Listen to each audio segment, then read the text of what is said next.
Ganda pala sa personal mga kaidol itong Click 160 na bago. Ayan, oh. Ganda ng decals nya. Medyo mataas siya ng 1K kumpara doon sa unang labas. 109,000. Pares lang itong itim na to. Ito na yung version 4 na Click 125 standard, 83 530. Tapos itong brown na keyless, mas mataas to ng konti, bali 88.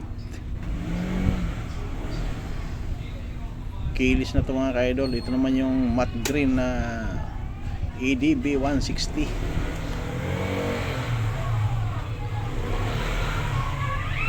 Yung ADB na bali 167 bumaba mga ka-idol yung ADB. Ito naman yung PCX na standard 133,500. Ayan, dito naman yung lumang Click 160 108. Medyo mahal ng 1K yung bago na Click 160.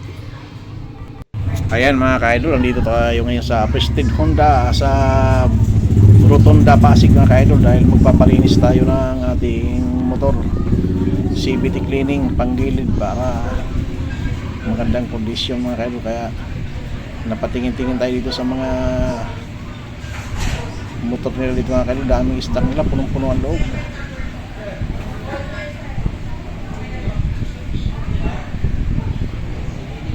Ayun, halos siksikan yung mga motor nila sa loob mga ka-idol.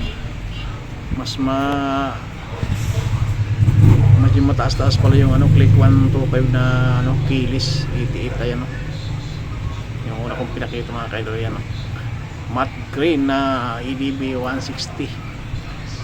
Bali bumabaya ta siya dati to 169, dito 167 na lang. Yan mga ka-idol, ang stock nila ang dami punong-puno ang stock room nila dito sa Prestige Honda sa Rotonda Pasig. Nagpalinis lang tayo ng motor mga ka-idol, napatingin tayo sa mga stock nila kasi ang dami tayong pagpilian mga ka-idol, pira lang ang wala. Ito naman yung sa labas na stock rin, punong-puno sa loob, kaya ito pati sa labas mga ka-idol dami rin stock. Sarap kumuha ng bagong motor, kaya lang wala tayong pangkuha mga ka-idol.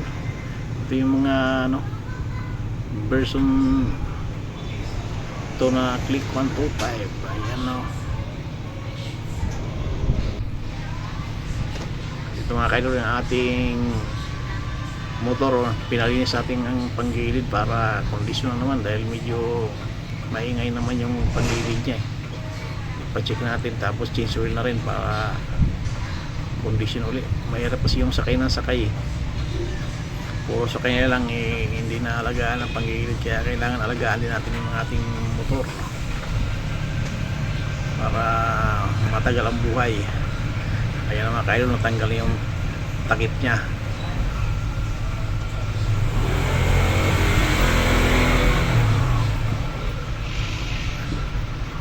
Sa sunod dito mga ka-idol, ako na magbaklas ito, dahil parehas lang pala ng ng Click 150. Parehas lang mga size ng kanilang mga tornilyo. Ayan mga ka-idol, nilinis na yung loob para medyo condition naman.